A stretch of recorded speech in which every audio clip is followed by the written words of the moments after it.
नमस्कार, स्वागत है आपका टॉकिंग राज में। आज हम लोग बहुत ही ज़बरदस्त टॉपिक पे बात करने वाले हैं। व्हाट आफ्टर 10th, 10वीं के बाद क्या। 10वीं के बोर्ड के एग्जाम्स हो चुके हैं। कुछ दिन के बाद जैसे ही लॉकडाउन खत्म होगा रिजल्ट्स भी आ जाएंगे।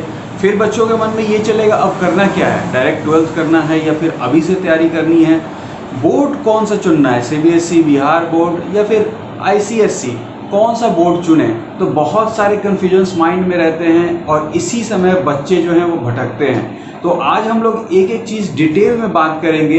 तो सबसे पहले सवाल आता है कि what to do after 10th। मुझसे आपको क्यों सीखना चाहिए, क्या मेरी क्वालिफिकेशंस उसको जस्टिफाई करती है। बिकॉज आजकल की दुनिया और अपने हिंदुस्तान में तो सबसे पहले पूछा जाता है कि आपने क्या किया है कि आप हमें ये सलाह दे रहे हो। तो मैंने 10th जो है एक CBSE बोर्ड से किया हुआ है, बीटेक किया है राजीव गांधी प्रौद्योगिकी विश्वविद्यालय भोपाल से, और एमटेक सिविल इंजीनियरिंग एनवायरमेंटल से किया है मैंने NIT Patna, national institute of technology, जो कि प्रीमियर इंस्टीट्यूट है इंडिया का, one of the premier institute, और बिहार का। तो वहां से मैंने एमटेक की, अपनी मास्टर्स की है। इवन मैंने टीचिंग मतलब बच्चों को पढ़ाया है, बीटेक्स के बच्चों को इन गवर्नमेंट कॉलेजेस, इवन जो गेट के बच्चे होते हैं उनको भी मैंने कोचिंग दी हुई है। आई होप आपको ये सारी चीजें अब क्लियर होंगी। तो चलते हैं अपने टॉपिक के बारे में बात करते हैं, what to do after 10th। सबसे पहले बात करते हैं भेड़ चाल की।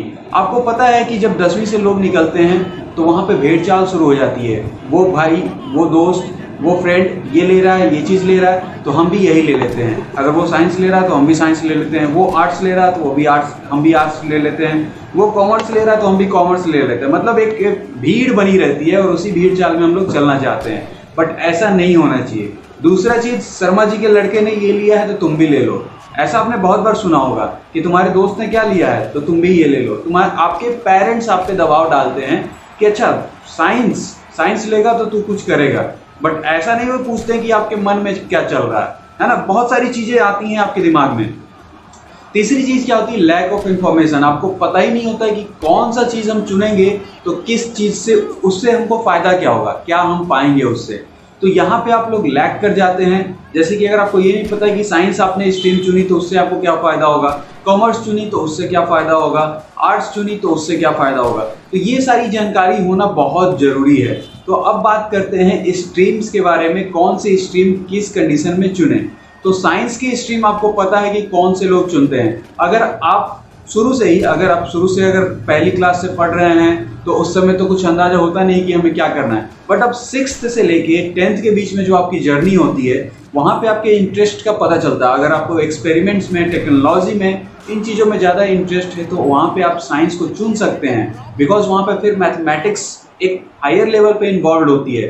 बट आपको अगर मैथ्स वहाँ प्यार नहीं है, मैथ्स आपको एक डल लेवल पे ले जाता है, तो आप बायोलॉजी चुनकर आगे पढ़ाई पढ़ सकते हैं, जो कि आपको एज ए मेडिकल क्षेत्र में ले जाएगा। और आपको पता है कि साइंस के थ्रू बहुत सारी चीज़ें होती हैं। जैसे कि अगर हम PCM चुनते हैं तो वहाँ से इंजीनियरिंग शुरू कर सकते हैं, जो कि एक बहुत बड़े भेड़ चाल, या फिर कहें तो एक इंडिया में सबको देखा देखी इंजीनियरिंग ही करना है, ये एक सीक्वेंस बना रहता है। और पेरेंट्स को भी ज़्यादा इन्फॉर्मेशन नहीं होता है कि इंजीनियरिंग सही भी है या नहीं सही है।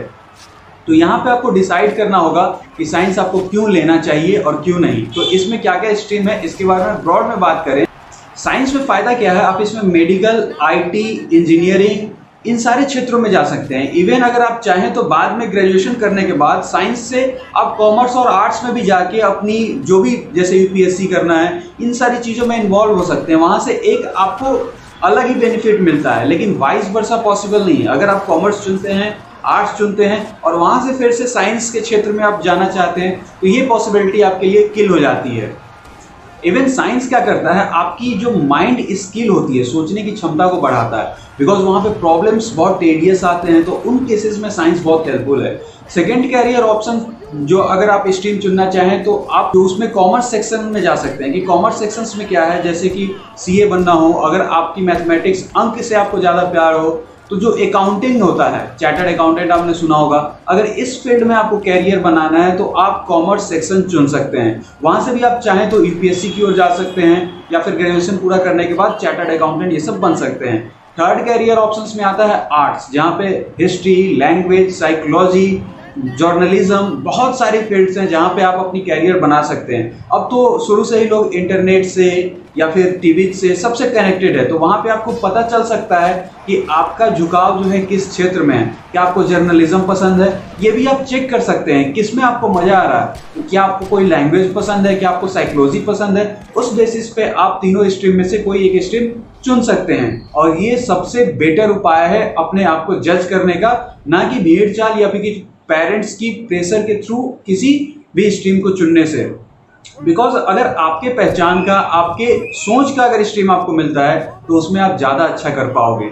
और एक बेनिफिट भी होता है मेरी नज़र में, अगर देखा जाए तो कॉमर्स और आर्ट्स वालों को शुरू से ही बेनिफिट रहता है। अगर वो यूपीएससी की तरफ मूव करते हैं तो इनिशियल स्टेज से ही वो तैयारी करना शुरू कर सकते हैं। तो that's a big point against science stream. Because science stream में क्या होता है, जो आपको डिमांड होता है पढ़ाई का वो हाई लेवल का होता है, वहाँ पे आपको मेहनत ज़्यादा करनी पड़ती है। तो एक कंपैरिजन में यहाँ पे आप अपने स्टडी, मतलब जो रेगुलर स्टडीज हो कॉमर्स आर्ट्स में, थोड़ा सा डल रखकर, और जो मेन फोकस है, जो कम्पिटिटिव एग्जामिनेशन है जो कि आज टाइम में बहुत ज़्यादा बढ़ गया है, उस पर ज़्यादा फोकस कर सकते हो। अब इसमें एक और चीज़ आपको देखने को मिल जाएगी, जो आर्ट सेक्टर होता है जैसे जर्नलिज्म हो गया, सोशल लाइफ से आपको कनेक्ट करता है। आप अलग अलग लोगों से मिलोगे, उनकी भावनाओं को जानोगे, उनसे बात करोगे, और लोगों को समझना अगर आपको आता है, अगर आप सोशल कॉजेज में जुड़े हो, तब तो मैं रिकमेंड करूंगा कि आपको आर्ट्स से चुनना चाहिए।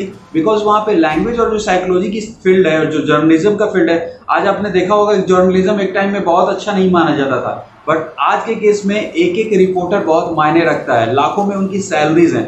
तो ये सेक्टर भी अब डल नहीं है, बहुत ज़्यादा ग्रो कर चुका है। और आप देख सकते हैं इवन आज के कंडीशंस में आप यूट्यूब पे बहुत सारे ऐसे एंकर्स जो फ्रीलांसिंग या फिर अपने तौर पे इंडिविजुअल रिपोर्टिंग करते हैं और चीज़ों को आपके सामने पेश करते हैं, और आपको काम पसंद भी आता है। तो ये सारी चीज़ें भी एक ऑप्शंस के तौर पे आएंगी, जिसके बारे में हम लोग बाद में बात करेंगे। अब बात करते हैं जॉब अपॉर्चुनिटी की। क्या 10th के बाद जॉब अपॉर्चुनिटी है? तो बहुत सारे जॉब अपॉर्चुनिटी जो है वो 10th के बाद भी हैं। जैसे कि आप चाहें तो शॉर्ट टर्म में ही मैकेनिकल से पॉलिटेक्निक कर सकते हैं, सिविल से, या फिर एक शॉर्टर ड्यूरेशन डिप्लोमा कोर्स जो कि इंजीनियरिंग में होता है वो कर सकते हैं 3 साल का, उससे आप जॉब पा सकते हैं। याद रखिए एक बहुत अच्छा कोर्स होता है डिप्लोमा, उसको आप कर सकते हैं। अगर उसे इन अदर टर्म्स पॉलिटेक्निक भी कहा जाता है, that is similar to diploma, वो डिप्लोमा ही है। बट एक और कोर्स होता है जिसे स्किल डेवलपमेंट कोर्स करते हैं, that is ITI, industrial training. तो उसमें आपको क्या किया जाता है, एक पार्टिकुलर स्किल की आपकी डेवलपमेंट होती है, जिसके थ्रू आप डिफरेंट कामों को कर सकते हैं। जैसे इलेक्ट्रिकल, मैकेनिकल, आपने सुना होगा कि फिटर्स होते हैं उसमें, इवन फायर फाइटर्स होते हैं। तो ये सब 10th के बेसिस पे वहाँ पे आप सीख सकते हैं और उस स्किल्स के थ्रू आप जॉब पा सकते हैं। और अनदर चीज़ बात करें तो आप पैरामेडिकल सेक्टर में जा सकते हैं, जो कि सपोर्टिंग स्टाफ होते हैं। जैसे कि अगर आप गए होंगे तो एक्सरे मशीन्स पे जो स्टाफ बैठते हैं वो हो गए। तो ये सारे लोग वहाँ पे आपको 10th के थ्रू ही जाते हैं और इसके थ्रू आप जॉब पा सकते हैं शॉर्टर ड्यूरेशन में। और भी सारी चीज़ें हैं जैसे कि 12th, अगर आपको कैरियर ऑप्शन चुनना है तो पहले आप 12th करेंगे, 12th के बाद ही आगे आप या तो पढ़ाई करना चाहे तो पढ़ाई कीजिए, या फिर 12th के बाद कलर की जॉब्स होती है, बहुत सारी जॉब्स जैसे कांस्टेबल्स की भर्ती होती हैं, तो इसमें आपको प्रॉफिट मिल सकता है। अब बात करें एक ब्रॉडर स्टडी स्ट्रीम की, तो 12th जो है उसके बारे में हम लोग अगली वीडियो में बात करेंगे कि 12th के बाद आप क्या करोगे। एक तो एक ओवरव्यू है ये 10th के बाद। आप इसमें शॉर्ट टर्म कोर्सेज भी कर सकते हैं, जैसे आपने नाम सुना होगा डाटा, टैली, डिफरेंट कोर्सेज होते हैं, ये सारे कोर्सेज भी आप कर सकते हैं। और कुछ हम बात करें इसमें कि आगे आप क्या कर सकते हैं, जैसे कि अगर आप बोर्ड्स की बात करें, अगर आपको आगे पढ़ाई करना है तो आपको बोर्ड चाहिए, कौन सा बोर्ड आपको चुनना हो। ये तो हो गई कि स्ट्रीम्स के अलावा आपको चीज़ें अलग अलग हैं। अब इसके अलावा अगर बोर्ड चुनना हो तो कौन सा चुने, CBSE, स्टेट बोर्ड या फिर ICSE, कौन सी बोर्ड आपको ज़्यादा अच्छी रहेगी। तो अब बात करें CBSE के बारे में, तो CBSE बहुत ही मतलब फेवरेबल बोर्ड कहा जाता है इंडिया का। बिकॉज जितने भी कॉम्पिटिटिव एग्जाम आपने देखे होंगे, IIT हो गया, IIT मेंस हो गया, एडवांस हो गया, सारे के क्वेश्चंस या एग्जाम्स कौन बनाता है, आपका CBSE। या फिर जो भी कॉम्पिटिटिव एग्जामिनेशंस, ये NCERT को फॉलो करता है। सबसे बड़ा बिग पॉइंट जो कि UPSC उसी चीज़ को फॉलो करती है और वहीं से क्वेश्चंस को लेती है। तो अगर आप CBSE लेते हैं तो ये एक की पॉइंट है। बट अगर ICSE की बात करें तो वहाँ पे जो चीज़ CBSE में आपको 11th-12th में पढ़ाया जाता है, वो चीज़ ICSE में एक टफर लेवल पे 9th में ही पढ़ा दिया जाता है। कह सकते हो कि हार्ड सेक्टर, मतलब एक ऐसे आप इसको समझ सकते हो कि हार्डेंड मोड में अगर आपको जाना है तो आप ICSE चूज कर सकते हो, जहाँ पे आपसे चीज़ों को बहुत बढ़ाकर सिखाया जाता है। मतलब मेहनत ज़्यादा लगती है यहाँ पे। जो आप 11th 12th में सीखोगे CBSE में, वो 9th में ही आपको सिखा दिया जाता है। तो मेहनत ज़्यादा लगेगी, लेकिन आपकी स्किल यहाँ पे बहुत डेवलप होती है। इवन आपने देखा होगा ICSE के बच्चे जो होते हैं उनकी इंग्लिश बहुत ही ज़्यादा फ्लुएंट होती है बजाय CBSE के। बिकॉज CBSE जो है नॉर्मल इंडियन कल्चर अपनाता है, बट एज ए ICSE को आप वेस्टर्न कल्चर समझ सकते हो। वहीं बात करें IB जो इंटरनेशनल बोर्ड्स के तौर पे माना जाता है, तो वहां से पढ़ने के बाद आपको इंटरनेशनल में अगर आपको एडवांस लर्निंग के लिए जाना है तो ऑप्शंस बहुत खुल जाते हैं। अब बात करते हैं स्टेट बोर्ड की। स्टेट बोर्ड कितना फायदेमंद है और है भी कि नहीं है। तो स्टेट बोर्ड में अगर आप एजुकेशन की बात करें, सिमिलर टू CBSE पैटर्न को फॉलो करता है, तो आप स्टेट बोर्ड को भी चुन सकते हो। बट वहाँ पे मार्क्स थोड़े से कम होते हैं इन कंपेरिजन टू CBSE, ऐसा सुनने में आया है। बट धीरे धीरे जैसे जैसे एजुकेशन सिस्टम चेंज हो रहा है, हर चीज़ को अब बराबर इक्विवेलेंट जो है मान्यताएं मिल रही हैं और चीज़ें सुधर रही हैं। तो इस हिसाब से देखा जाए तो सारी चीज़ें आपके सामने अब साफ है। आपको कहाँ जाना है, साइंस में, आर्ट्स में, कॉमर्स में, कौन सी स्ट्रीम चुननी है, कौन सा बोर्ड चुनना है, अगर आपको जॉब करना है तो आपके पास क्या क्या ऑप्शंस हैं, ये सारी चीज़ें हम लोग ने डिटेल में बात कर ली। अब एक ओवरव्यू देने के लिए आपको मैं ले चलता हूँ लैपटॉप पे और वहाँ पे एक प्रॉपर चार्ट दिखाता हूँ कि 10th के बाद कैसे कैसे चीज़ें डिवाइड होती हैं। उसको एक आपको क्लियर ओवरव्यू वहाँ पे दे देगा। तो चलते हैं लैपटॉप पे और वहाँ पे सब कुछ समझ लेते हैं एक बार में, फिर आपसे मैं बात करता हूँ इस बारे में। हाँ, तो माय डियर्स, आ गए हैं हम लोग अपने लैपटॉप पे और एक पिक्चर मिली है, एक ओवरऑल आपको जो भी बातें हमने की हैं उसके बारे में एक ओवरव्यू देने के लिए।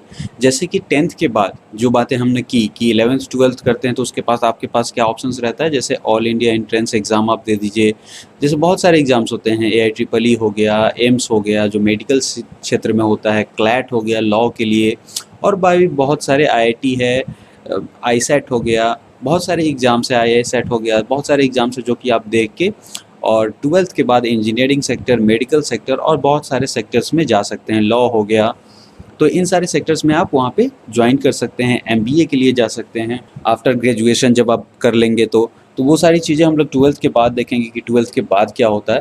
तो ये सारी चीज़ें होती हैं आफ्टर 12th जब आप दे दोगे तो उसके बाद ये सारी चीज़ें होंगी। तो 10th के बाद तो आप 12th करोगे, ये चीज़ें आपको पता है। तो मेरा ओवरव्यू सिर्फ यहाँ पे रहेगा 12th पे। 10th के बाद हम लोग ये करेंगे, 12th के बाद क्या होता है वो चीज़ें बात की हैं। अब पॉलिटेक्निक डिप्लोमा जब करोगे तो ये 3 साल का होता है। 3 साल में आपको किस किस क्षेत्र में, जितने भी इंजीनियरिंग क्षेत्र में होते हैं सब में आप पॉलिटेक्निक कर सकते हो।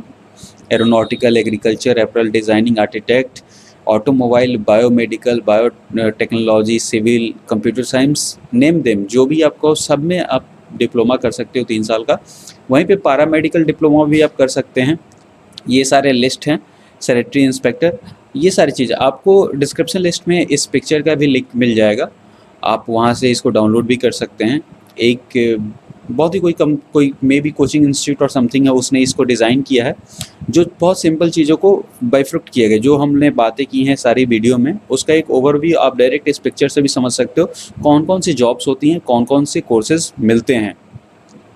अब ITI कोर्स की बात करें तो 2 साल के कोर्स होते हैं, जो पारा डिप्लोमा नहीं करना चाहते हैं, पैरामेडिकल डिप्लोमा या डिप्लोमा पॉलिटेक्निक नहीं करना चाहते हैं, वो ITI कर सकते हैं। ये क्या होता है, आपको ट्रेनिंग दी जाती है स्पेसिफिक कोर्सेज में, जैसे कि कोई आर्किटेक्चरल असिस्टेंट हो गया, बिल्डिंग मेंटेनेंस का काम हो गया, ऑटोमोबाइल हो गया, तो सिर्फ ड्राफ्टमैन हो गया, तो स्पेसिफिक काम के लिए आपको ट्रेनिंग दी जाएगी।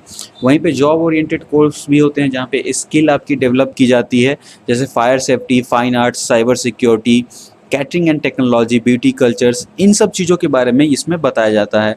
अप्रेंटिस प्रोग्राम भी 10th के बाद होते हैं, जैसे बॉस के हो गए, टोयोटा के हो गए, इन लोग अब ट्रेनिंग देते हैं और फिर एज ए मतलब वर्कर आपको वहाँ पे काम में रखते हैं। या फिर गवर्नमेंट और रेलवे डिफेंस के जॉब भी आप ज्वाइन कर सकते हैं, जो कि 10वीं के बाद होते हैं। जैसे गवर्नमेंट जॉब में इंश्योरेंस एडवाइज़र, लोअर डिवीज़न के क्लर्क जो होते हैं, पर्सनल असिस्टेंट जो होते हैं, स्टेनोग्राफर जो होते हैं, कुछ जॉब्स जो आती हैं वो 10th लेवल पे आती हैं। या रेलवे में कुछ जॉब्स होती हैं, ये सारी चीज़ें आप कर सकते हैं। डिफेंस में भी कुछ जॉब्स होते हैं। या फिर आगे आप डिस्टेंस एजुकेशन के लिए भी सर्टिफिकेशन कोर्सेज कर सकते हो, जैसे certificate course in automobile tech, English, food nutrition, ये सारी चीज़ें आप 10th के बाद ही कर सकते हो। तो 10th के बाद बहुत सारे ऑप्शंस होते हैं, बट अगर मेरी आप एडवाइस माने, अगर आपकी इकोनॉमी थोड़ी बहुत भी ठीक है और थोड़ा सा आप टाइम देना चाहते हैं तो आप डिप्लोमा करें अगर आपके पास ज़्यादा टाइम नहीं है और उससे भी ज़्यादा टाइम है तो आप टेक्निकल सेक्टर या फिर फुल ग्रेजुएशन के लिए जा सकते हैं, कॉमर्स या आर्ट्स के लिए, स्ट्रीम्स जो हमने बात की थी। बट डिप्लोमा में प्रॉफिट क्या होगा, कभी भी करें तो आप 3 साल वाला करें। इससे प्रॉफिट ये होगा कि बहुत सारी जो जॉब्स आती हैं वो सिंपल आपसे कहती हैं कि डिप्लोमा 3 साल का चाहिए। अगर आप 12th के बाद लैटरल एंट्री लेकर और डिप्लोमा करते हैं तो वहाँ पे आप फंस जाइएगा। वो 2 साल वाली जो होती है, बहुत एग्जाम्स ऐसे होते हैं या बहुत ऐसी जॉब्स होती हैं जहाँ वैलिड नहीं होता। इसीलिए भी कभी भी डिप्लोमा सेलेक्ट करें तो 3 इयर्स यानी आफ्टर 10th वाला ही सेलेक्ट करें। इवन आप 12th पास कर गए हैं तो भी 10th के बेसिस पे ही डिप्लोमा करें। तो बच्चों, एक ओवरव्यू 10th के बाद क्या करना है सारा मैंने आपको समझा दिया। तो अब चलते हैं कैमरा पे और वहाँ पे फिर से बात करते हैं। इन चीज़ों को क्लेरिफाई कर चुके हैं हम लोग। आई होप आपको अब चीज़ें सारी क्लियर होंगी, कोई भी दिक्कत होगा, सब कुछ एकदम साफ हो गया होगा, क्या आपको करना चाहिए क्या नहीं। आई होप कि अब कोई भी आपको परेशानी नहीं होगी इन चीज़ों को समझने में। अगर आपको ये वीडियो पसंद आया होगा और चैनल पे आप बच्चे नए हैं और सारी चीज़ें जानना चाहते हैं, 12th के बाद कैसे क्या होगा या फिर आगे फ्यूचर में क्या होगा, इसके बारे में आप बात करना चाहते हैं तो नीचे लिंक दिया होगा, वहाँ से आप हमसे जुड़ भी सकते हैं। आई होप अब सारी चीज़ें आपके सामने एकदम क्लियर होंगी, क्रिस्टल क्लियर होंगी, कौन सी बोर्ड लेनी है, कौन सी स्ट्रीम लेनी है, कौन सी जॉब लेनी है, अगर आपको जॉब के क्षेत्र में जाना है तो क्या करना है। अगर आपको कोई दिक्कत है, हमसे डायरेक्ट जुड़ना है, आप परेशान हो रहे हैं, अगर बात करना है, कोई सलाह लेना है, तो नीचे डिस्क्रिप्शन लिस्ट में लिंक दी गई है, उस लिंक पे आप अपनी डिटेल फिल करके हमसे जुड़ सकते हैं। फिर भी मदद चाहते हैं तो एक ईमेल आईडी वहाँ पे प्रोवाइड है, उस पर आप मेल करके अपने बारे में बता सकते हैं। आपसे मेरी टीम जरूर बात करेगी और आपसे कनेक्ट होगी और आपसे जरूर इस बारे में डिस्कस किया जाएगा। आप बिल्कुल फिक्र न करें, हम लोग हर चीज़ को मिलकर सलटा लेंगे, सुलझा लेंगे और आगे इन चीज़ों को जारी रखेंगे और आपका मेरा साथ बना रहेगा। आप चैनल पर नए हैं तो चैनल को सब्सक्राइब कीजिए, दोस्तों के साथ शेयर कीजिए, क्या उनको करना है, कैसे करना है, सब कुछ उनको भी पता चलना चाहिए। मिलते हैं अगले वीडियो में, तब तक के लिए टेक केयर, बाय बाय, शुक्रिया।